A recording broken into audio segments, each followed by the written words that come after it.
The unforgiving sun beats down on the alkali flats, a vast, shimmering expanse where life clings precariously to existence.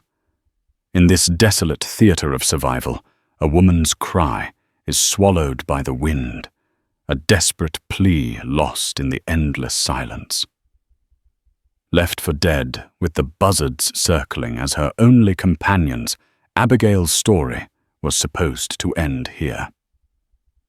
But destiny, in the form of a lone Sioux warrior, had other plans. This is a story not just of survival against the odds, but of a love that bloomed in the most barren of lands, a testament to the indomitable will of a mother and the unexpected compassion of a stranger. The wagon wheel groaned its descent, a mournful sound that had become the ceaseless soundtrack to Abigail's life. For 3 months, the rhythm of its creaking had been as constant as the beating of her own heart, a heart that now fluttered with a nervous energy that was part hope, part terror. She shifted on the hard wooden seat, the swell of her belly a constant, cumbersome reminder of the life she carried within her, a life that was, in fact, 2. Twins. The word itself was a marvel, a secret she and her husband Thomas had whispered in the dark, a sign of the abundant future they sought in the untamed West. Thomas. He walked beside the oxen, his shoulders slumped with a weariness that seemed to have settled deep into his bones. His face, once open and quick to smile, was now a mask of grim determination, his eyes scanning the horizon as if searching for an enemy that was always just out of sight. The man she had married, the one who had filled her head with dreams of a sprawling ranch under the vast Montana sky, seemed to have been whittled away by the relentless hardship of the trail, leaving behind this taut, anxious stranger. Any sign of water? Thomas Abigail's voice was a dry rasp, her throat coated with the fine dust that permeated everything.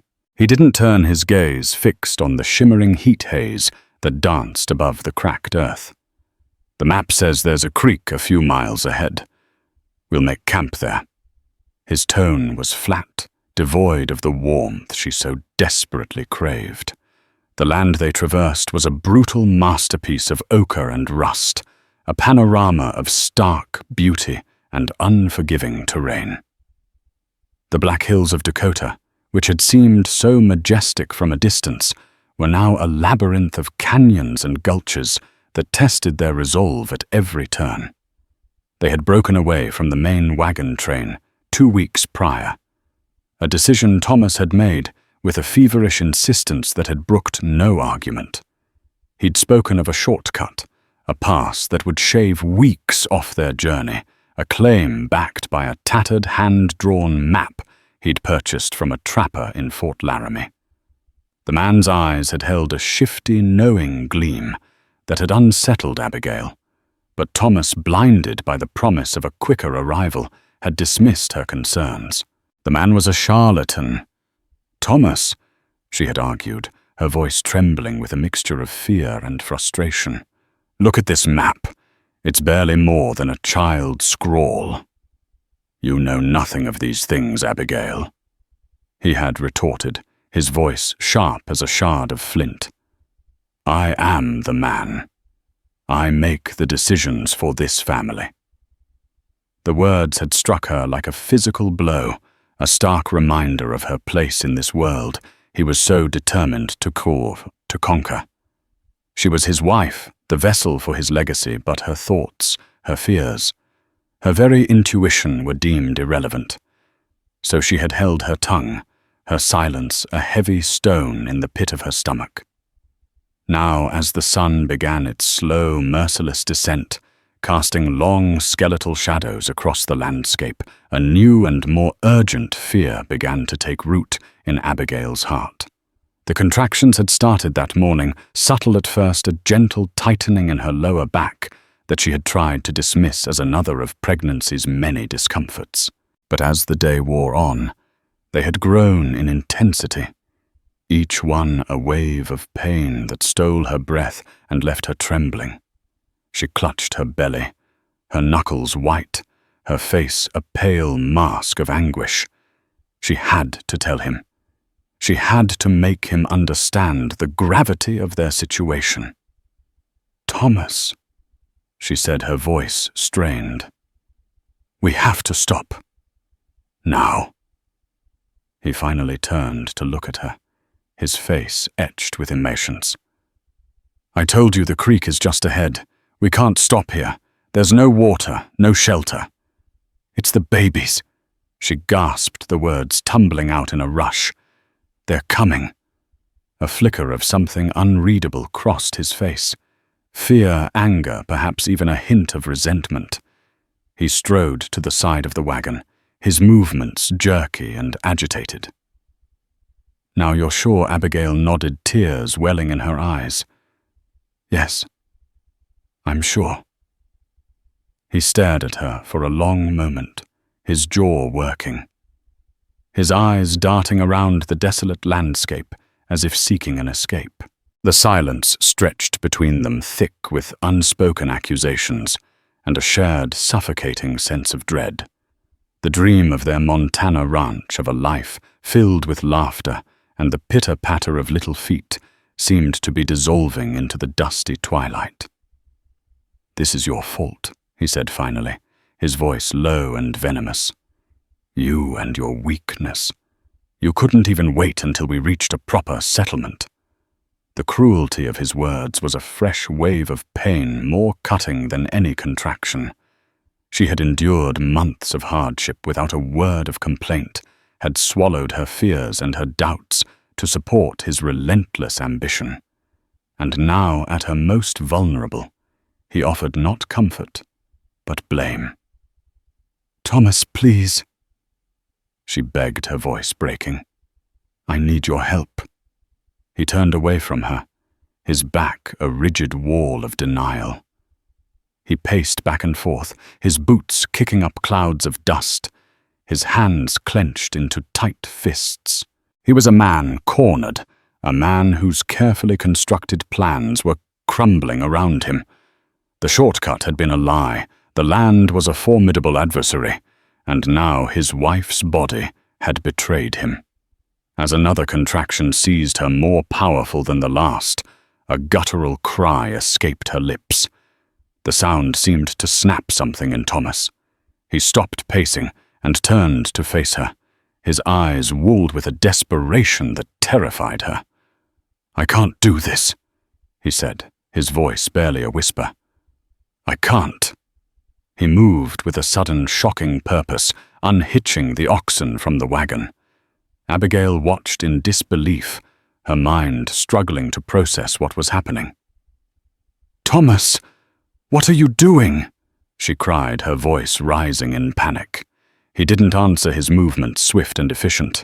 He loaded a few meager supplies onto the back of one of the oxen, a water skin, a small sack of flour, his rifle. He was leaving. He was leaving her. "You can't just leave me here," she shrieked, the sound raw with a terror that was absolute. "Thomas, I'm your wife. These are your children." He finally looked at her, and in his eyes she saw not a husband, not a father-to-be, but a stranger, a man she did not know at all. His face was a cold, impassive mask, his heart seemingly carved from the same unforgiving rock that surrounded them. "I have to survive," he said, his voice flat and devoid of emotion. "You'll only slow me down."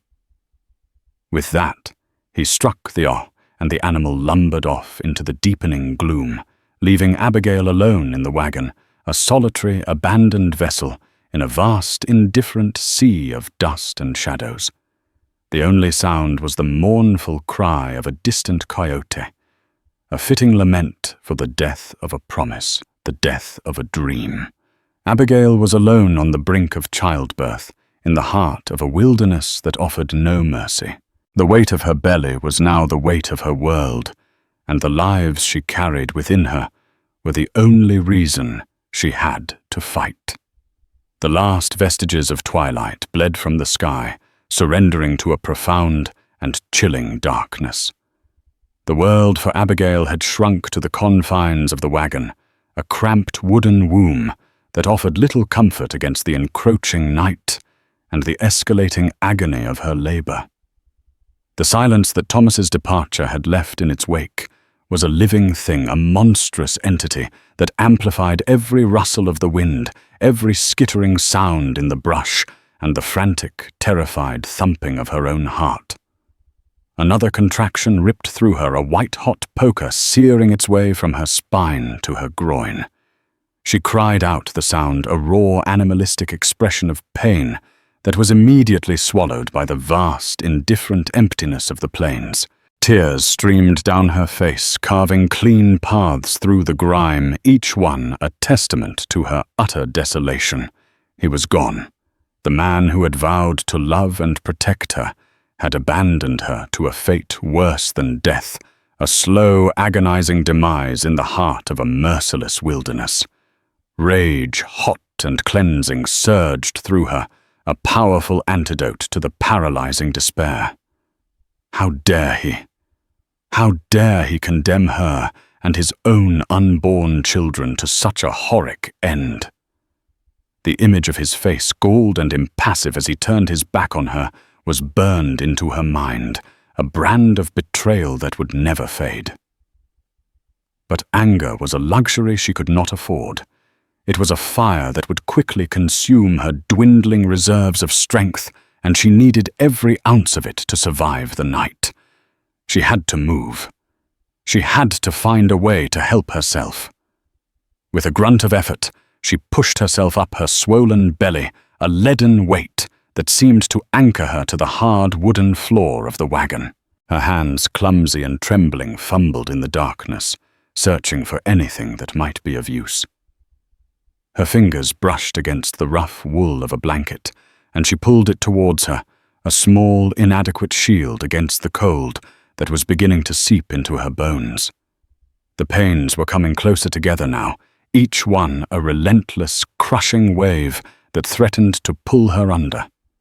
She had heard the stories from the other women on the wagon train, whispered conversations around the campfire about the horrors and the miracles of childbirth.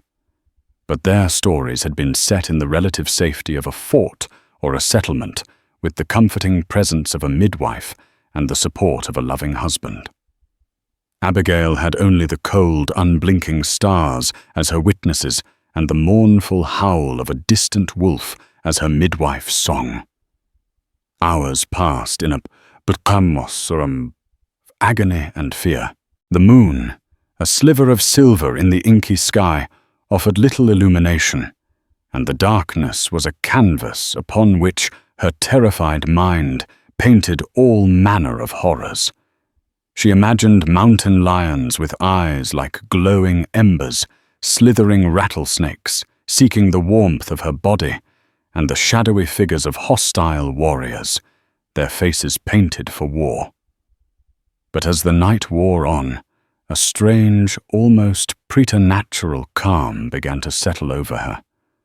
The fear was still there, a cold, hard knot in the pit of her stomach, but it was overshadowed by a primal, instinctual drive to survive. This was no longer about her. It was about the two tiny lives that were fighting to enter the world, two lives that depended on her for their very existence. She began to talk to them, her voice a low, soothing murmur in the darkness. "It's all right, my sweet boys," she whispered, her hand resting on the taut dome of her belly. "Mama's here. Mama will protect you." The words were a prayer, a promise, a mantra that she repeated over and over again, a fragile shield against the overwhelming despair. The first rays of dawn were just beginning to paint the eastern sky in shades of rose and gold when the final, most intense phase of her labor began. Her body was no longer her own, but a vessel for a force of nature, a powerful, unstoppable tide that was pushing her children into the world. She screamed a long, keening cry that was torn from the very depths of her soul, a sound of pure, unadulterated agony. And then a sudden, blessed release, a gush of warmth followed by the thin, wailing cry of a newborn baby.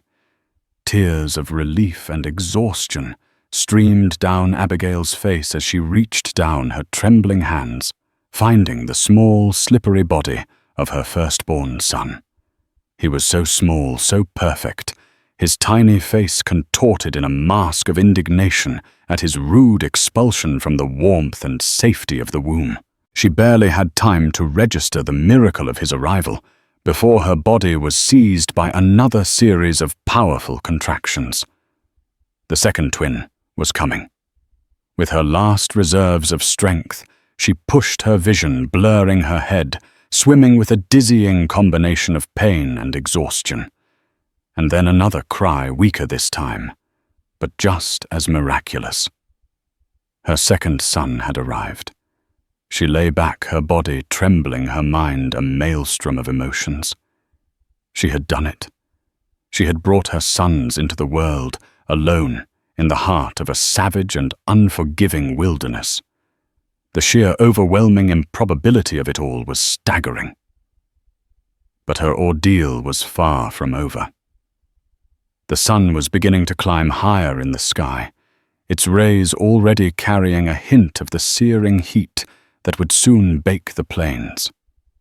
Her babies were exposed and vulnerable, and she was weak, bleeding, and utterly alone. She had no food, no water, and no shelter from the elements. She looked at her two sons nestled in the crook of her arms, their tiny faces peaceful in sleep.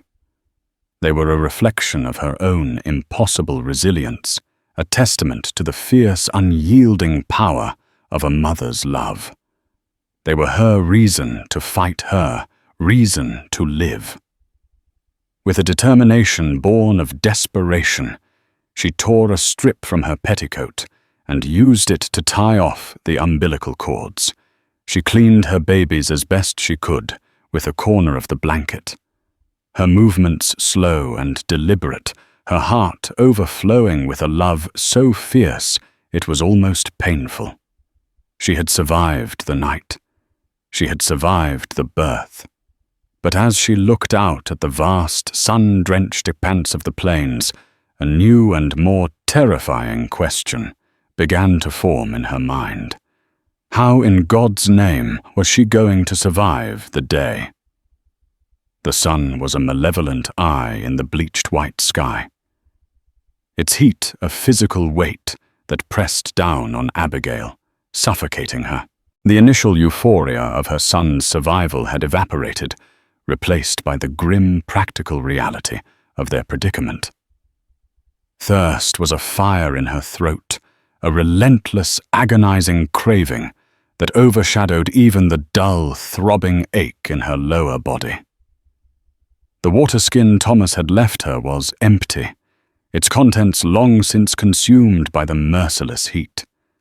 Her babies, swaddled in strips of cloth torn from her dress, began to stir their small, mewling cries, a heart-rending chorus of distress. Their tiny bodies were already showing signs of dehydration, their skin flushed and dry, their lips cracked.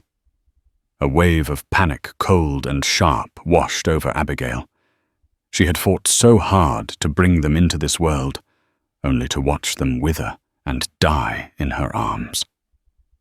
"Hush now, my sweet boys," she whispered, her voice a hoarse croak. "Mama will find water. Mama promises." But the promise felt like a lie, a hollow, desperate utterance in the face of an impossible reality. She scanned the horizon, her eyes aching from the glare, searching for any sign of life, any hint of green that might signal the presence of water. But there was nothing. Only the endless, shimmering expanse of the alkali flats, a landscape that seemed to mock her with its stark, brutal indifference. She knew she had to move. To stay in the wagon was to surrender to a slow, agonizing death. But the thought of leaving its meager shade of exposing herself and her vulnerable newborns to the full unbridled fury of the sun was terrifying. She looked at the faces of her sons, so small, so fragile, so utterly dependent on her. Their survival was her only imperative, the only thing that mattered in this God-forsaken world. And so, with a resolve that was forged in the crucible of her love for them, she made her decision. She fashioned a makeshift sling from a piece of canvas, carefully securing her sons to her chest. Their combined weight was a heavy burden on her already exhausted body, but their warmth against her skin was a comfort, a tangible reminder of what she was fighting for. She climbed down from the wagon, her legs unsteady, her muscles screaming in protest. The ground was hot enough to scorch the soles of her worn leather shoes, and the air was thick with a shimmering heat that made it difficult to breathe.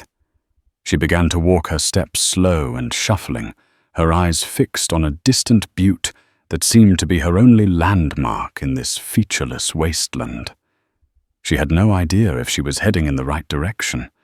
The tattered map Thomas had so foolishly trusted was now just a cruel reminder of his betrayal. She was guided only by a primal instinctual hope, a desperate belief that somewhere in this desolate landscape there had to be water. Hours passed. The sun climbed higher, reaching its zenith, its rays beating down on her with a relentless, punishing intensity. Her world had become a kaleidoscope of shimmering heat, blinding light, and a thirst so profound it felt as if her very soul was shriveling. She stumbled, her legs giving way beneath her, and fell to her knees, the impact jarring her to the bone. Despair, a black, suffocating tide, threatened to pull her under. It would be so easy to give up, to simply lie down and let the sun and the silence claim her. But then she heard it, a small, fretful cry from the sling on her chest. One of her sons was awake, his tiny voice a poignant reminder of her responsibility. She looked down at him, at his small, perfect face, and a fresh wave of determination washed over her. She would not fail them. She would not. With a guttural cry of effort, she pushed herself back to her feet and staggered on her body, a screaming symphony of pain and exhaustion, her mind a singular, unwavering beacon of resolve. And then she saw it. A shadow, a figure on horseback, silhouetted against the blinding glare of the sun. For a moment, she thought she was hallucinating, that her sun-addled mind had conjured a mirage to taunt her with false hope. But as the figure drew closer, she saw that it was real. A man. An Indian. Fear sharp and icy lanced through her. She had heard the stories, the lurid, terrifying tales of savage warriors who showed no mercy to white settlers. She clutched her babies closer, her body tensing, preparing for the worst. The rider reined in his horse a few yards away, his face unreadable, his eyes dark and piercing, taking in the scene before him. The abandoned wagon, the lone, disheveled white woman, the two tiny bundles clutched to her chest. He was a man in his prime, his body lean and powerful, his long black hair braided and adorned with a single eagle feather. He carried a bow and a quiver of arrows on his back, and a hunting knife was tucked into the waistband of his deerskin leggings. He dismounted, his movements fluid and graceful, and approached her, slowly. His hands held out in a gesture that was clearly meant to be non-threatening.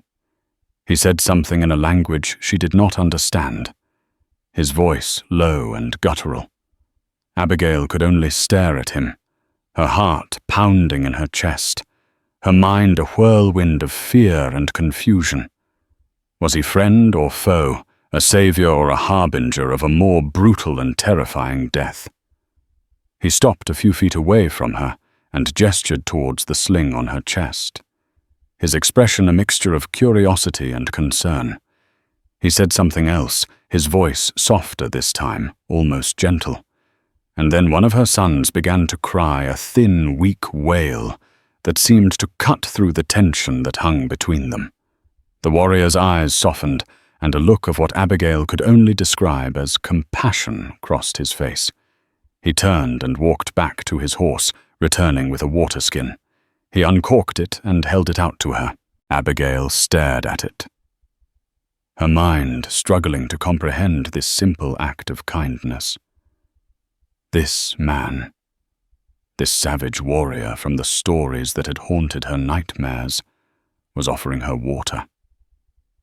With a trembling hand, she reached out and took the water skin, her fingers brushing against his. The contact sent a jolt through her, a spark of human connection in the midst of her profound and utter desolation.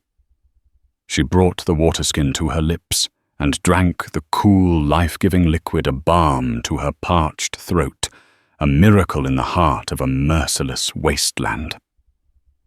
She drank until her thirst was quenched, and then with a gratitude so profound it brought tears to her eyes, she offered the water skin back to him.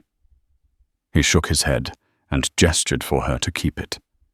He then pointed to her sons, and then to his horse, a clear and unmistakable invitation.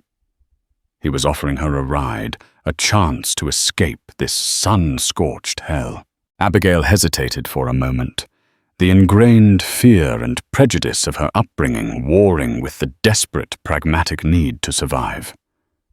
But then she looked into his eyes, and she saw not a savage, but a man. A man who had shown her a kindness that her own husband had denied her. She nodded a single decisive gesture that sealed her fate. She had placed her life and the lives of her sons in the hands of a stranger, a man from a world that was utterly alien to her. But as he gently lifted her onto the back of his horse, his strong hands supporting her, she felt not fear, but a flicker of something she had not felt in a very long time. Hope. The warrior's name was Hakatoma, or, as the white men would say, Standing Bear. He did not speak her language, and she did not speak his. But in the days that followed, they forged a new language, one of gestures of shared glances of a mutual understanding that transcended the barriers of culture and tongue. He took her to his camp, a small nomadic community of Sioux nestled in a hidden valley, a green oasis in the heart of the desolate plains. The sight of the teepees, the smell of wood smoke, the sounds of children's laughter. It was a world away from the sterile, unforgiving landscape that had almost claimed her life. Her arrival was met with a mixture of suspicion and curiosity. The women, their faces impassive, their eyes dark and watchful, gathered in small groups. Their whispered conversations, a low, buzzing hum that followed Abigail wherever she went. The children, their natural curiosity overcoming their initial shyness, would peek at her from behind the safety of their mother's skirts, their eyes wide with a mixture of awe and apprehension. Standing Bear spoke to his people, his voice calm and authoritative, his gestures animated as he recounted the story of her rescue. Abigail did not understand the words, but she could read the shifting expressions on the faces of his listeners, from disbelief to pity to a grudging respect for her resilience. An older woman, her face a road map of wrinkles, her eyes possessing a wisdom that seemed as ancient as the hills themselves, stepped forward. Her name was Wiaka, or Feather, and she was the tribe's healer, a woman of great power and influence. She examined Abigail with a gentle, practiced touch, her gnarled fingers surprisingly soft against Abigail's skin. She clucked her tongue in disapproval as she saw the signs of Abigail's ordeal: the sunburnt skin, the cracked lips, the raw, chafed flesh where the sling had rubbed against her. Wiaka led Abigail to a teepee that had been set aside for her, a small, conical dwelling that was surprisingly spacious and comfortable inside. She brought her a bowl of fragrant, savory stew and a cool, refreshing drink made from fermented berries. The food was a revelation to Abigail, a welcome change from the monotonous diet of hardtack and dried meat that had sustained her on the trail. In the days that followed, Wiaka became Abigail's mentor, her guide to the strange and unfamiliar world of the Sioux. She taught Abigail how to prepare food, how to tan hides, how to weave intricate patterns into baskets and blankets. She taught her the names of the plants and the animals, the rhythms of the seasons, the stories of the gods and the spirits that inhabited the land. Abigail was a quick study, her hands once soft and accustomed to the delicate work of embroidery, now growing calloused and strong. She learned to appreciate the simple, profound beauty of a life lived in harmony with nature, a life that was so different from the one she had known, a life that was governed not by the relentless pursuit of wealth and property, but by the timeless cycles of the sun and the moon. Her sons, whom she had named Matthew and Luke, thrived under the watchful care of the Sioux women. They were passed from one pair of loving arms to another, cooed over and fussed over their small, gurgling laughter, a source of joy and amusement for the entire camp. Standing Bear was a constant, reassuring presence in her life. He would often sit with her in the evenings outside her teepee, the two of them watching the stars emerge in the vast velvet sky. They would talk in their own way about their lives, their dreams, their sorrows. He told her of his own loss of a wife and a child taken by the white man's disease, a tragedy that had carved a deep and lasting sorrow into his heart. Abigail, in turn, told him of her own betrayal of the husband who had abandoned her to die of the dream of a Montana ranch that had turned to dust.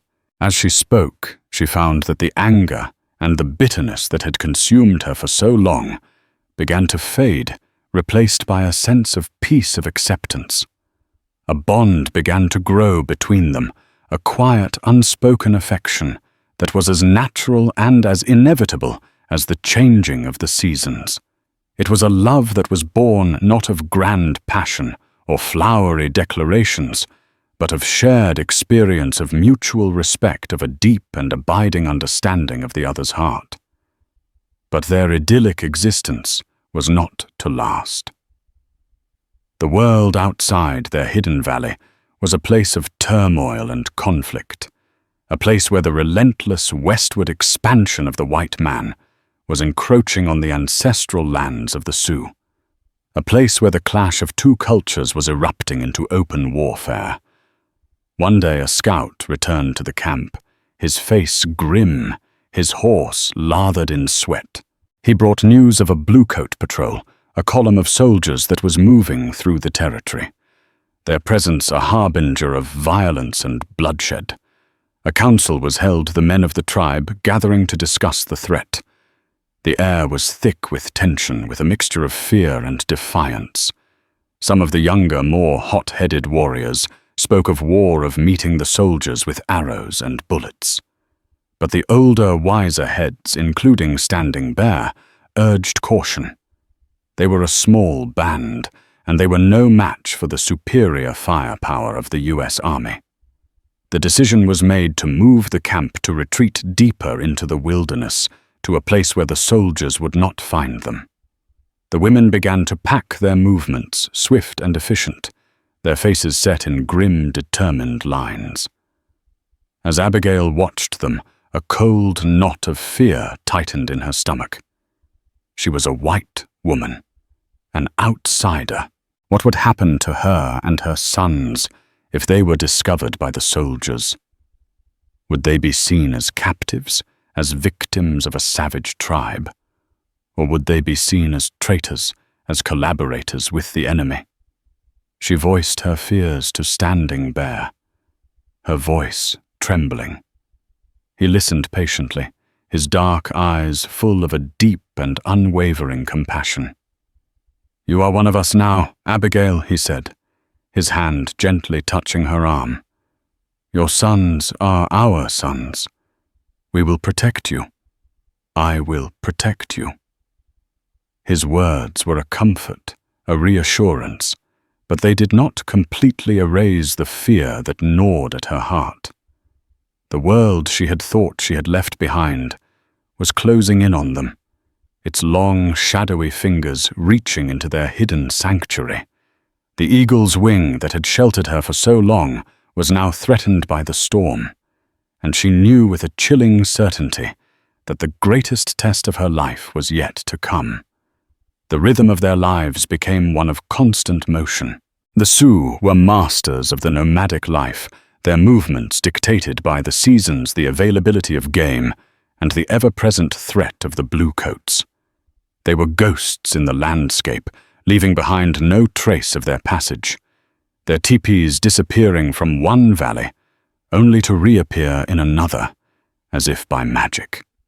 Abigail, once a woman of settled habits and domestic comforts, adapted to this new way of life with a surprising ease. She learned to read the signs of the land, to find water where there seemed to be none, to identify the edible plants and the medicinal herbs. Her body grew strong and lean, her skin tanned and weathered by the sun and the wind. She was no longer the fragile, helpless woman who had been left to die in the desert. She was a survivor, a woman who had been forged in the crucible of hardship and loss, a woman who had found a new strength, a new purpose in the heart of a world that was once her greatest fear. Her love for Standing Bear deepened with each passing day.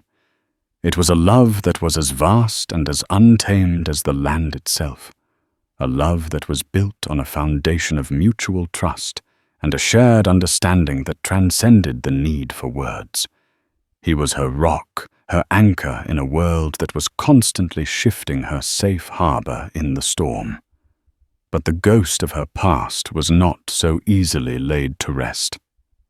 One evening, as she was sitting with Standing Bear by the fire, watching her sons play with the other children, a rider approached the camp. He was a half-breed, a man who moved between the worlds of the white man and the Indian, a trader who brought news and goods from the settlements. He dismounted and approached the fire, his eyes lingering on Abigail with a mixture of curiosity and recognition. He spoke to Standing Bear in the Sioux tongue, his voice low and urgent. Abigail could not understand the words, but she could see the effect they had on Standing Bear. His face grew dark, his jaw tightened, and his hand instinctively went to the hilt of his knife. When the trader had gone, Standing Bear turned to Abigail, his eyes full of a pain that she had never seen before. "He brings news from Fort Laramie," he said, his voice heavy. "News of your husband." Abigail's heart stopped. Thomas. The name was a poison on her tongue, a name that she had tried so hard to forget. "He is alive?" she asked, her voice barely a whisper.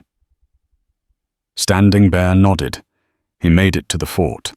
He told them a story of a Sioux war party that attacked his wagon, killed his wife, and stole his children. Abigail stared at him, her mind reeling. The audacity of the lie was breathtaking. He had not only abandoned her to die, but he had also painted himself as a victim, a grieving husband and father, a hero who had narrowly escaped a savage attack. "He has organized a rescue party."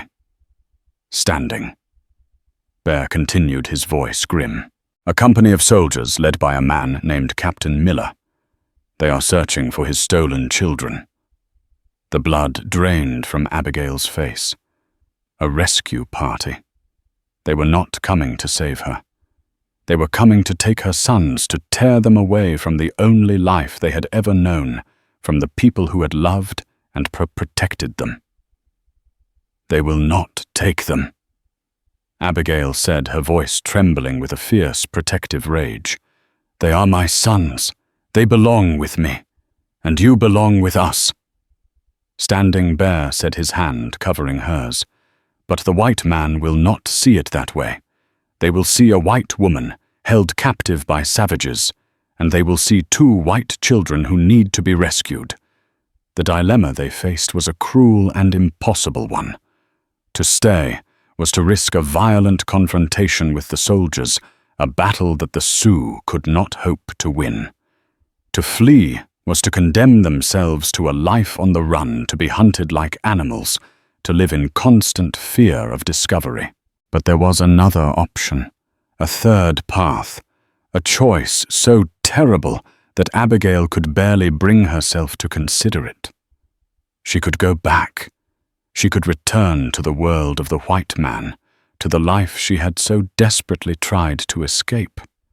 She could pretend to be the grieving widow, the grateful mother, the rescued captive. It would be a lie, a betrayal of everything she had come to believe in, a betrayal of the love she shared with Standing Bear. But it would be the only way to protect her sons, to ensure their safety in a world that would never accept them as they were. The thought of leaving Standing Bear, of turning her back on the man who had saved her, who had shown her a love and a kindness she had never known, was a pain so profound it felt as if her heart was being torn in two. But the love of a mother is a fierce and a selfless thing, and Abigail knew with a certainty that was both heartbreaking and absolute what she had to do. She would sacrifice her own happiness for the sake of her sons. She would return to a world that she now despised, a world of hypocrisy and greed, a world that had no room for a love like hers. She would become a ghost of her former self, a woman living a lie, her heart forever tethered to the man and the life she had left behind. She told Standing Bear of her decision, her voice thick with unshed tears. He listened in silence, his face a stoic mask that could not conceal the agony in his eyes. When she had finished, he simply nodded his acceptance of her choice, a testament to the depth of his love for her. The next morning, as the sun began to rise, casting a golden glow over the valley, Abigail prepared to leave. She dressed in the tattered remains of her settler's dress, a costume that felt alien and uncomfortable on her skin. She said her goodbyes to the women who had become her sisters, to the children who had become her own. And then she said goodbye to Standing Bear. There were no words, no tears, no dramatic declarations of love. There was only a look, a long, lingering glance that spoke of a love that would transcend time and distance, a love that would forever bind their hearts together. He helped her onto the back of a horse and placed the reins in her hand. "Go east," he said, his voice a low, rough whisper. "Follow the sun. They will find you."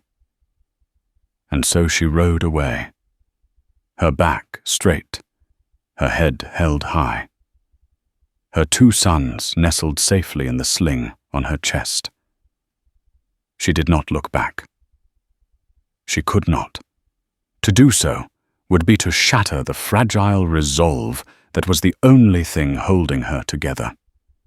She was a woman walking into her own self-imposed a woman who had made the ultimate sacrifice for the love of her children. The ghost of her past had returned, and she was walking willingly into its cold, unforgiving embrace. The reunion was a carefully orchestrated piece of theater. Abigail, following Standing Bear's instructions, had made her way to a well-traveled trail, where she was soon discovered by a cavalry patrol. Her story, a carefully rehearsed fiction, was met with a mixture of shock pity and a self-congratulatory sense of triumph. The tale of the grieving widow, the miraculously surviving mother, was a sensation, a testament to the resilience of the pioneer spirit and the righteousness of the white man's cause. Her return to Fort Laramie was a spectacle. She was hailed as a hero, a woman who had stared into the face of savagery and emerged miraculously with her 2 sons intact. The soldiers who had formed the rescue party were lauded for their bravery, their efforts celebrated as a victory in the ongoing war against the hostiles. And then she saw him, Thomas. He stood on the steps of the commandant's office, his face a carefully constructed mask of grief and relief. He rushed towards her, his arms outstretched, his voice choked with emotion as he called her name. Abigail. My darling, I thought I had lost you forever. He embraced her, his touch a violation that made her skin crawl. She played her part, allowing herself to be held, to be comforted, her face buried in his shoulder to hide the revulsion in her eyes. The crowd cheered, their hearts stirred by the sight of this touching reunion. They saw a husband and wife torn apart by tragedy, now miraculously reunited. They did not see the lie, the betrayal, the gaping chasm of hatred and contempt that separated the 2 people at the center of their celebration. Life at the fort was a different kind of wilderness, a landscape of social conventions and rigid expectations that was, in its own way, as suffocating as the desert. Abigail was an object of fascination, a curiosity to be examined and pitied. The women of the fort, the officers' wives with their silk dresses and their delicate sensibilities, would invite her to tea, their questions, a barrage of morbid curiosity disguised as sympathy. Tell us, my dear, they would say, their eyes wide with a mixture of horror and delight. What was it like living among those savages? Abigail would offer them a sanitized version of her story, a carefully edited narrative that painted a picture of a brutal, terrifying captivity. She spoke of fear and hardship, of a constant struggle for survival. She did not speak of Wiyaka's kindness, of the laughter of the children, of the quiet dignity of a people who lived in harmony with the land. And she did not speak of Standing Bear. His name was a secret she kept locked away in the deepest corner of her heart, a sacred treasure that she would not share with these shallow, judgmental women. Thomas, reveling in his newfound status as a hero and a grieving widower, miraculously reunited with his family, was a constant, suffocating presence in her life. He was a man transformed, his previous anxiety and desperation replaced by an arrogant, self-satisfied swagger. He had cheated death, he had cheated the wilderness, and he had cheated the truth. He was a man who had built his new life on a foundation of lies, and he expected Abigail to be a willing accomplice in his deception. He spoke of the future of a new start of a ranch in Oregon, a place where they could raise their sons in safety and comfort. His words were a poison, a constant reminder of the life she had been forced to abandon, of the love she had been forced to sacrifice. Her sons Matthew and Luke were a source of both comfort and pain. They were a living, breathing reminder of their father, of the man who had shown her a love that was as pure and as true as the mountain stream. They had his eyes, his dark, piercing gaze, his quiet, watchful nature. They were a part of him, a part of the life she had lost, and every time she looked at them, her heart ached with a longing so profound, it was a physical pain. As the weeks turned into months, Abigail began to feel like a prisoner in a gilded cage. She had food, shelter, and the comforts of civilization, but she was slowly suffocating her spirit, withering in the sterile, artificial environment of the fort. She longed for the open spaces, for the scent of pine and sage, for the feel of the wind on her face. She longed for the sound of the Sioux language, for the rhythm of the drums, for the sight of the eagle soaring high above the plains. She knew she could not continue to live this lie. It was a poison that was slowly destroying her, a betrayal of her own heart, of the woman she had become. The wilderness had not broken her. It had made her strong, and she would not allow civilization to be the thing that finally defeated her. One night, as a storm raged outside, mirroring the tempest in her own soul, she made her decision. She would not go to Oregon. She would not spend the rest of her life as a prisoner of a man she despised. She would not raise her sons in a world of laws and hypocrisy. She waited until Thomas was asleep, his snores a grotesque parody of a peaceful slumber. She packed a small bag with a few meager supplies, and then she went to the cradle where her sons were sleeping. She looked at their faces so peaceful, so innocent, and her heart swelled with a love that was fierce and absolute. "I'm sorry," she whispered. Her voice choked with tears. "I'm so sorry."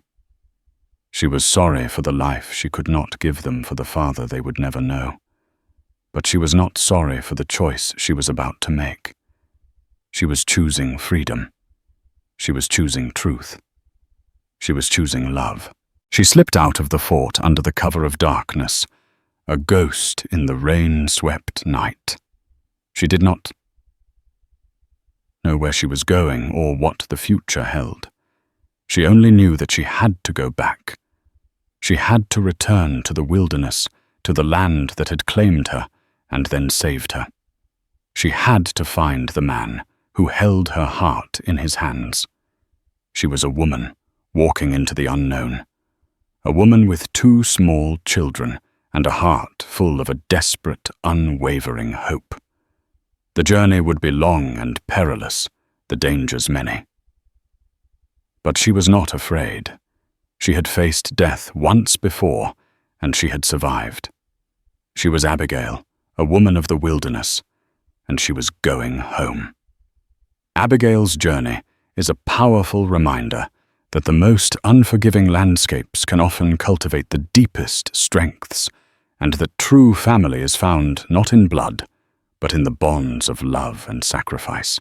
Her story, and the story of Standing Bear, is a testament to the human spirit's ability to endure, to adapt, and to find hope in the most unexpected of places. If their incredible tale of survival courage and love against all odds has moved you, please give this video a thumbs up to help us share it with others. Don't forget to subscribe to our channel and hit the notification bell so you won't miss our next journey into the dramatic heart of the past. Share your thoughts in the comments below. We'd love to hear from you.